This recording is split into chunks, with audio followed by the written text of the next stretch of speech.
আমি আমার চীনা লাইফে অনেক যন্ত্র দেখছি, কিন্তু এই প্রথম এইরকম একটা যন্ত্র দেখলাম যেইটা দেখে আমার আফসোস লাগতেছে। আমি যখন এসএসসিতে বা ইন্টারমিডিয়েটে পরীক্ষা দিছি, তখন আমাকে দিয়ে আমার স্যাররা যেই পরিমাণে প্র্যাকটিক্যাল খাতা লেখাইছে, আমি যদি জানতাম এরকম যন্ত্র পৃথিবীতে আছে, আমি জীবনও লিখতাম না। এবং আরও কষ্ট পাইছি যখন দেখছি আমার হাতে লেখার খাতাগুলো টিচাররা দেখেও নাই, অমনি ছুঁয়া ফালাই দিছে। কিন্তু এইটার সমাধান নিয়ে আসতে চায় না। আপনি দেখেন আপনার যত প্রকার প্র্যাকটিক্যাল খাতাগুলো আছে, আপনি এদেরকে দিয়ে লেখাইতে পারবেন।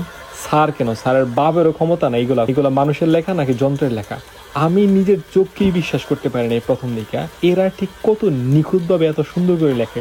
আপনি দেখেন, চিত্র আঁকার থেকে শুরু করে লেখা, ডায়াগ্রাম করা সবগুলো একটু জেড লেখে, এবং পুরো একটা প্র্যাকটিক্যাল খাতা লিখতে এদের কয়েক মিনিট সময় লাগে। তো আমার মনে হয় বাংলাদেশে যারা প্র্যাকটিক্যাল খাতা লিখতে চায় তাদের জন্য এই যন্ত্রটা খুব বেশি দরকার। এবং দেখেন, কারো পক্ষে বোঝা সম্ভবই না এই যে লেখাটা, এইটা যে মেশিন দিয়ে লেখা।